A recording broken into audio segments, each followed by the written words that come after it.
चलो ध्यान से सुनो आप लोग। आज हम लोग जो है सो क्षेत्रमिति का एक बहुत ही बेहतरीन टॉपिक है सर्कल। सर्कल का मतलब क्या होता है? वृत्त। तो वृत्त से संबंधित जो है सो कुछ क्वेश्चन को समझते हैं। तो यहाँ पर है सर्कल मतलब वृत्त। महत्वपूर्ण बिंदु की बात करते हैं। यहाँ पर सबसे पहले फिगर को समझते हैं। फिगर क्या कर रहा है?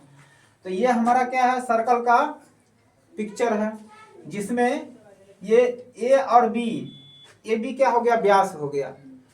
वृत्त में सबसे बड़ी भुजा क्या होता है? व्यास होता है। पहला फैक्ट।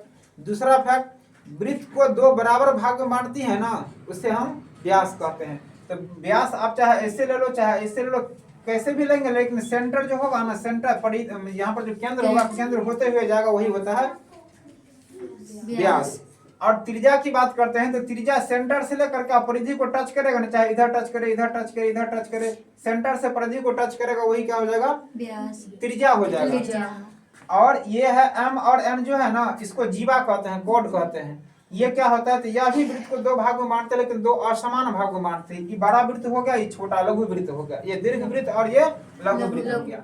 चलो इसी चीज को हमने क्या किया, यहाँ पर लिख दिया है। हमें यहाँ पर लिखे है केंद्र। केंद्र का मतलब सेंटर, तो सेंटर इसमें क्या हो जाएगा? ओ। इसमें नहीं लिखे ताकि गैदरिंग हो जाएगा, तो ओ हमारा क्या हो गया? सेंटर हो गया।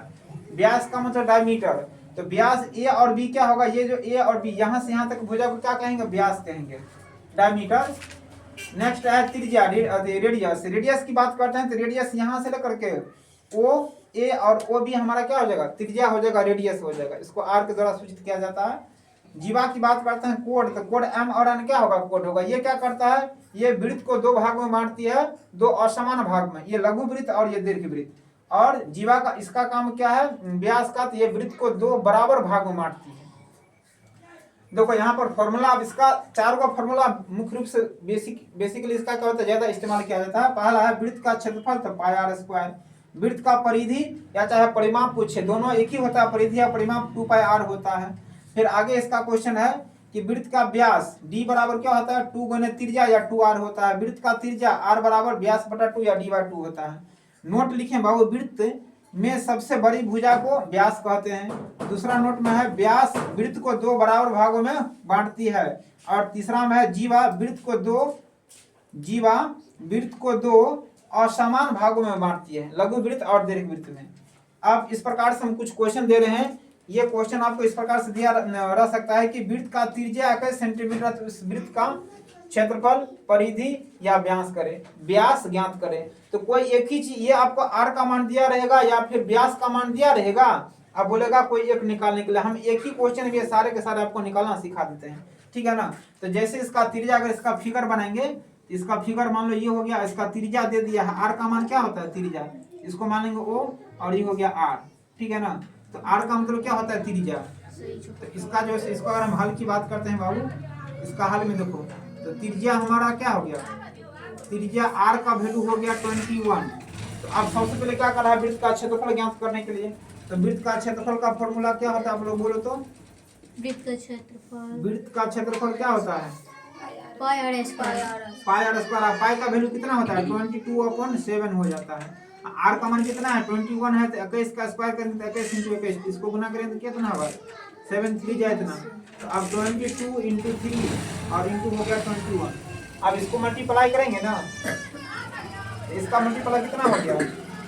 ये 22 हो गया, 21 और 22 किया 66। यहाँ पर हो गया 6 6 दूना 12, फिर 6 और 6 दूना 12, तो 6 6 2 8, 1386 सेंटीमीटर। तो ये इसका एरिया हो गया बाबू, कितना हो गया? 1386। अब देखो ये क्या है? क्षेत्रफल है और सेंटीमीटर है, तो क्षेत्रफल को हमेशा स्क्वायर में लिखते हैं। तो ये हमारा क्या हो गया? पहला आंसर हो गया, ठीक है ना। अब देखो दूसरा में क्या कर रहा है? इसका परिधि ज्ञात करने के लिए, तो हम यहाँ से लिखते हैं वृत्त का परिधि। ये फर्स्ट आंसर हो गया। वृत्त का परिधि की बात करते हैं तो इसका फॉर्मूला होता है 2 पाई आर। तो 2 का मान हो गया, पाई का मान 22/7 और इंटू 21, आर का मान हो गया 7 से करेंगे 7 ये 21, ये हो गया 2 × 22 × 3, तो 3 दूना 6 6 दूना 12 और 8 दूना 13, 132 क्या हो गया? सेंटीमीटर ही होगा सिर्फ। ये इसका दूसरा आंसर हो गया। तीसरा इसका आंसर क्या होगा? तीसरा की हम बात करते हैं यहाँ से वृत्त का व्यास। तो यहाँ पर कह रहा है वृत्त का व्यास ज्ञात करने के लिए। तो वृत्त का व्यास मतलब डी, डी का मान क्या होता है, इसका फॉर्मूला, डी का फॉर्मूला होता है आर अथी, डी का व्यास का फॉर्मूला क्या होता है, तो इसका होता है 2r होता है, 2 इंटू आर, तो 2 इंटू आर का मान है 21, तो 21 तो 42। ये हमारा इस प्रकार से क्या हो गया, तीनों आंसर क्या हो गया, आ गया। तो आपको कोई एगो पूछेगा तो हमने एक ही साथ क्या किया, सारे को लपेट लिया है इसमें। तो एगो कोई आर का मान चाहे व्यास का मान दिया रहेगा, और जब व्यास का मान दिया रहेगा तो पहले आर निकालेंगे और उसके बाद क्या निकालेंगे, क्षेत्रफल निकालेंगे, उसके बाद परिधि निकाल लेंगे। इसी में एक और संबंधित है बाबू, अर्धवृत्त, इसको सेमी सर्कल कहा जाता है। अर्धवृत्त को क्या कहते हैं, सेमी सर्कल। इसका फिगर इस प्रकार से होता है, आधा होता है जैसे लोहिया हो जाएगा, घर में जो सब्जी बनाते हैं लोहिया, वो क्या हो गया, अर्धवृत्त हो गया। और कथी कथी होगा अर्धवृत्त में बताओ तो,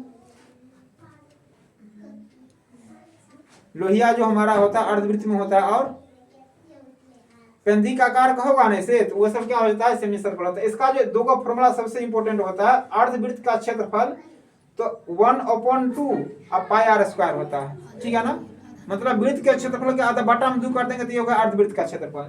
और अर्धवृत्त का परिमाप होता है बाबू r इंटू पाई प्लस 2, अर्धवृत्त का क्षेत्रफल r इंटू पाई प्लस 2।